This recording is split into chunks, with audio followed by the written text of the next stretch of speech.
So hello everybody and welcome to the next of our Travel Weekly webcast that we're doing during this COVID-19 challenging period when everybody is working from home. And I'm joined today by Kane Pirie, who is Managing Director of Vivid Travel.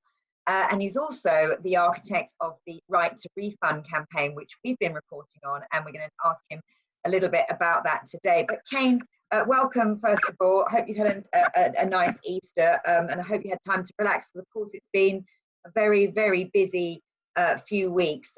Perhaps just let's set the scene about Vivid Travel. It's a small business, a tour operator in luxury travel, but explain how you've been hit by the coronavirus crisis in the last 4 weeks or so. Yeah, hi, thanks. Morning, Lucy. Yeah, I think it's affected us in the same way it's affected all the tour operators, and obviously the bigger companies have got more bookings to process, but they've also got bigger teams and more resources to handle it. And for the smaller companies, they proportionally also have a very significant number of bookings to refund, and they've got to find the finance of that. So it's been quite a stressful time, but we put more money into the business. We're up to date with refunding the customers. We are sticking to the law, which is, I find it almost surprising that that's something that needs pointing out. 2 months ago that would have just been a given, but now that's a sort of standout feature. And we're not alone in that either. I mean, travel trail finders and Cooni, they're also working to the package travel regulations, and I think that's good that there's at least three of us, and there's probably more, but there's at least three of us who are working to the regulations. Okay, so then this of course was the real crux of why you launched a campaign, because you very strongly felt that all companies should adhere to the law, they should adhere to the package travel regulations, and they should offer refunds, and you were very sort of against ABTA's call for the government to change or to slightly relax the regulations. But your campaign has changed from when it first launched until now. So perhaps explain what how that happened, because you came out very strongly first of all, and you slightly modified it. So perhaps you can explain that. Yeah, no, I'd love to explain that. And you'll know, Lucy, because it was in your publication mainly. I've been very worried from the beginning about how this will impact on the customer, and will the customer get their money back and in a timely fashion, and was very concerned when it seemed to be first sort of mooted that we would just relax the law and kind of please ourselves as an industry. And from the very beginning, and it's all on your website, you can check back to it, I've always said there should be a grace period.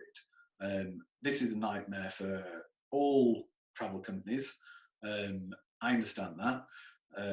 There's been a lot of media coverage on the pubs, and the pubs obviously can't sell beer right now, but they're not having to refund back the beer they've been selling for the last 6 to 12 months. So the travel industry has a particular problem. I've always said there should be a grace period. What happened last week is I had a number of discussions with ABTA, and they made their feelings plain, that they thought my public position was counterproductive, and they also explained some of the detail behind their mechanism of credit refund notes. And for the greater good of the industry, I fell into line behind the ABTA position, trying to be a good citizen within the travel industry community, trying to be a good ABTA member. And at that time, the ABTA petition was very clear, and it was very clear it was the 31st of July.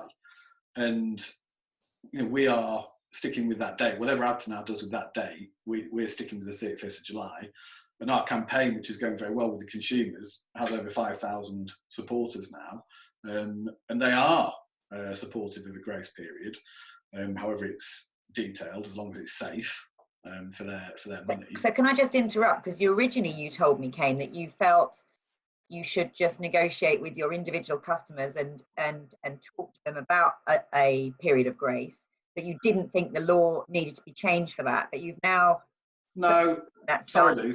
No, sorry, Luce, that's not quite right. If you remember, I think the first article I wrote, it talked about what the government had done for MOTs on cars, which actually was relevant to me because I had a car that needed an MOT. So that's what I meant by grace period, a kind of amnesty where the government says, that there is a law, but for N months, don't worry about it, it's fine. Right. And Yeah. they did that very quickly and cleanly and neatly with car MOT. So I mean, all that's really changed last week is I've been persuaded that even though I still think my approach is probably cleaner and simpler to effect, I've been persuaded by ABTA that actually it's better to go with their approach on mechanics. But everybody agrees there should be a grace period. So to a certain extent, the discussion's moved on from should there be a grace period, which, as I've said, I've always advocated, Okay. to how long is it? All right. So the guidance now we understand is that the grace period might be well into 2021. I mean, some countries are, offering it right up until the end of, to December 2021. I think the guidance might be from ABTA that they would like it till May 2021, but you're very strongly feeling it shouldn't be any further beyond July the 31st, 2020. 100%, Lucy. I mean, it was. I mean, you can see in the conversation we've just had that there's obviously a risk of misunderstanding in us as a campaign moving our position last week, and I was fully aware of that risk, and I did it because I believed it was for the good of the industry to do so, and I did it in good faith, and I did it on the understanding the date was the 31st of July, and I'm actually happy with that date. So you wouldn't want to be backing ABTA's campaign if you thought that the date was going to be beyond July. Well, at the risk of encouraging people to actually carry it out over my dead body, no chance. All right. Now, just obviously your position is because you want to, do right by the customer, and we understand that. But do you understand those companies that are really supportive of ABTA's move because they are perhaps larger than you? I know there's been a lot of people sort of writing on a website, on stories that we've written saying, well, it's easy for Kane to say because he's got a small business, and they're also aware, that you've been able to put some more money. You mentioned it yourself that you've put some more money into the business in order to afford these refunds. So do you understand where others maybe are coming from who are larger with more refunds to have to pay out? But as a policy on the campaign, Lucy, I've tried very hard to not name specific companies that aren't following the rules, and I'm going to try to stick to that today as well. We've got a larger competitor, and at the moment their policy is actually advertising for new bookings, and on the new bookings, if there's a problem, they're saying they're going to offer customers a postponement, and actually if there's a cost to that postponement, they want customers to pay for it. So this is some of the things I was worried about initially with the approach of changing the law. It's opened up a Pandora's box where some people in the market now feel that they're above the law, which is wrong for their customers, and it's bad for you, and it's bad for me, and it's bad for everybody who's worked hard to build up a very good industry with a very good reputation, and that's been thrown overboard quite casually at the moment, and I think that's a big mistake. I don't know if you saw Mark Tanzer, the CEO of ABTA, appearing on BBC Breakfast on Friday morning, but he was challenged on that, whether there were some companies that just weren't offering refunds at all. If they're all going to comply and do this refund credit note, I don't know about the date, but if they were going to at least offer a refund, albeit a delayed one, that's fine. And he was saying, customers should get their money back from an ABTA member. But of course, there are some companies that we know of that are not offering refunds at all. They're only offering these vouchers. And Mark said that he would, take action against any ABTA members that are doing that. But you're saying you're aware of people that are doing it, that are being allowed to continue. People mix up the CAA with ABTA. ABTA's a club. It's a very prestigious club. You can join it, you can leave it. If you want to be in it, you've got to play by the rules of the club. Outside of the club, ABTA's got as much ABTA's got as much weight and sort of power over other companies as the kind of Milky Bar kid, to get back to the kind of Western sort of analogies. So companies that aren't in ABTA can't say anything to them. So it's great that ABTA has said they're going to make sure their own members don't issue these flimsy vouchers that probably aren't even at all protected, by the way, which could open up issues for the directors of those companies under the package travel regulations, personal issues for the directors in terms of prosecution. So it's great that ABTA is saying that for their members, but where's the regulator? Regulator, where art thou? I mean, when is the CAA going to regulate the industry? Okay. Let's just pick up then on your campaign. So you say last week you sort of fell into line, and we had Gary Lewis on one of these videos just last week, very much saying that he thought the industry should be speaking with one voice, and that, you know, clearly having a dissenter in the pack is not ideal, because we're trying very much to get some changes made. And so if there's one sort of outlier who's, you know, making a lot of noise, that's not helpful for the industry. So what's next for your campaign, Kane? We've dropped anchor on the ABTA date of the 31st of July. Now, obviously, if another organisation changes their position, that's their prerogative. But that doesn't mean that I have to tag along, and I'm not tagging along. I mean, I don't know, try explaining directly to a customer why you need more than 4 months, because the starting pistol on this was March the 17th. And as you probably know, Lucy, I used to be in corporate finance before I got into the travel industry. So, you know, the sort of textbook timetable for buying or selling a company is 3 months. And obviously it can take longer than that. But when backs are to the wall, things can get done in 3 days. So what is the justification for any company saying, well, actually, we're in financial distress. Thanks very much for the loan. That's really kind of you. We really do appreciate that loan. Thank you for that, for 4 months. But we're not actually sure that's going to be long enough. So how's about a year? What's the justification? But just to be devil's advocate, some of these companies would love to be paying refunds, but they can't get the money back from the airlines, from the hoteliers, from the DMCs. That's where the money's all tied up, they're saying. And so they just genuinely don't have the money to give it back to the customer. That's what they're saying. Understood. They don't, and we've got the same issues at Vivid, trying to get money back from the airlines. So they don't have the money now, granted. Okay, why can't they get the money in place by the end of July? Well, I can only assume that, you know, I guess ABTA has worked out that they might need a little bit longer. But if they do need a little bit longer, is it then right to go back to the customers and say, thank you very much, consumers as a whole, for saving the travel industry in the UK as a whole by giving us 4 months to a reprieve, yeah, crisis. But we do want to reserve the right to extend that, possibly for another 9 or even 12 months. That seems to me wholly unnecessary, and that seems to me wholly unreasonable.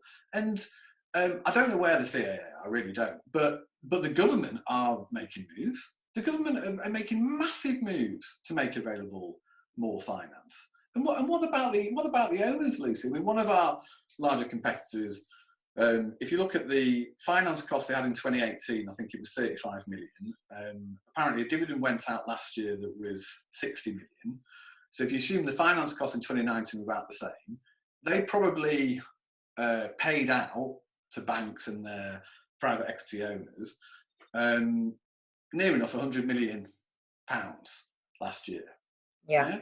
So would you, and what about the frontline staff? Would you like to be on the phone telling a customer of that business that you need longer than or the company needs longer than 4 months to get its act together financially to pay you back the money? I mean, I couldn't make those calls. I mean, I would rather sell my car than say to a customer, please, can you lend me money But for the companies that have to do that, then fine, borrow the money, but don't borrow it for a day longer than necessary. And there's no justification I can think of for a day longer than the ab to date.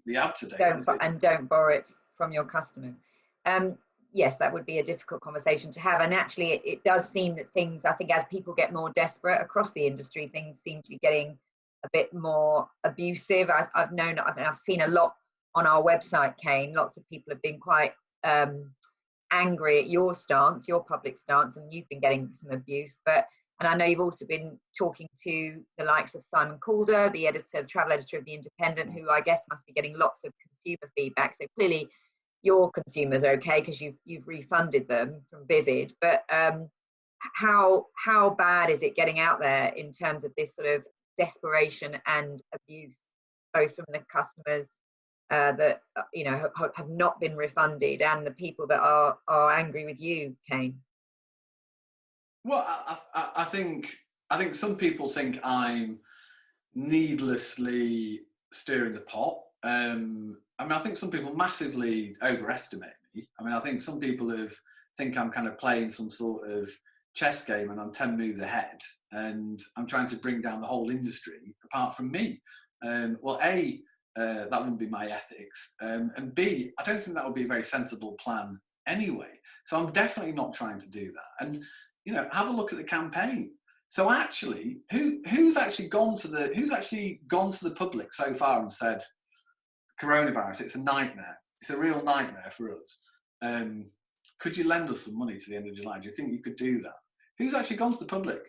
It's Right to Refund's gone to the public. And we've now got the biggest campaign on that change.org website with customers signing up to say, yes, provided it's fully ATOL protected, provided it is the end of July, yes, we'll lend you the money. Well, I think that's a positive thing for the industry.